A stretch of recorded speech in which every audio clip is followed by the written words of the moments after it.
a seabird colony. You can find out a whole bunch of things about seabird biology and behavior that you didn't know before. But when you think of a seabird colony, you don't remember the papers. You remember the colony itself, the sensory shock of it, the way it hooks into you, the way the experience of being inside it changes you and your relation to the world. That's how acceptance lives in my mind. It's soaked into my subconscious and continues to exist there, answering questions and posing new ones almost daily in a way that exegesis or theoretical speculation cannot. In his essay, Hauntings in the Anthropocene, VanderMeer suggested that mapping elements of the Anthropocene via weird fiction may create a greater and more visceral understanding, render more visible, precisely because so many of the effects of this era are felt in and under the skin, as well as in the subconscious. Exactly.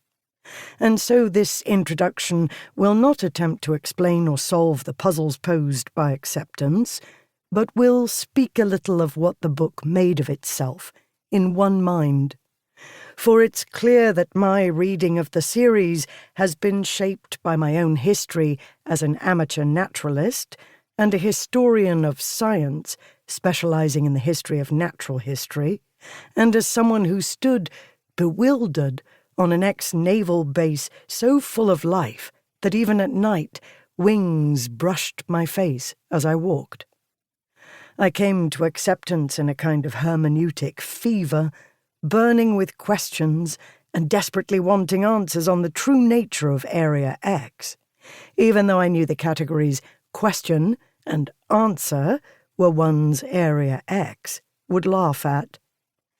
The novel opens with a scene from Annihilation, the death of the psychologist on the 12th expedition.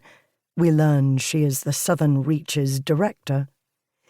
This time, we are given the scene from her point of view, and acceptance takes us forward in this way, switching between multiple timelines and revisiting characters we already met, but only partially knew. Gloria, the psychologist director, whose girlhood on that coastline has abiding relevance for her actions in the story. John Rodriguez, also known as Control, a word whose multiple meanings, the exercise of power, an experimental necessity, and an institutional role, are bound up in his fate.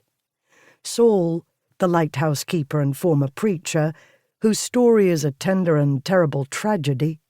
Ghost Bird, the biologist's double, a person made by Area X, and whose relationship to it is thus both complicated and transformative, and a whole panoply of other characters, some new, all made anew, rebuilt and recast. As I read, my questions about Area X became less insistent. What I wanted was to follow this cast of characters to better understand their various compasses and motivations, what pulled at them, what pushed them, what brought them to each other, and which beacons drew them, willingly or unwillingly, on their journeys.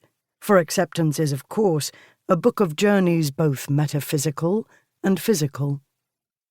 One finds out a lot more about Area X in acceptance. One is offered a variety of explanations and answers, all constrained by the points of view of the characters that offer them. Those explanations are revelatory, terrifying, and marvellous.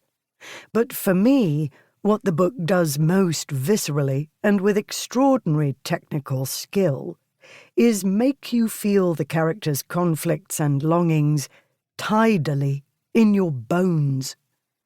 VanderMeer has a phenomenal ability to articulate the complicated relationships of his characters, the forces pulling their connections this way or that, be they blackmail, fear, desire for intimacy, safety, or friendship. Their allegiance to one thing or to another, or oftentimes both. I think of Ghost Bird's complex blend.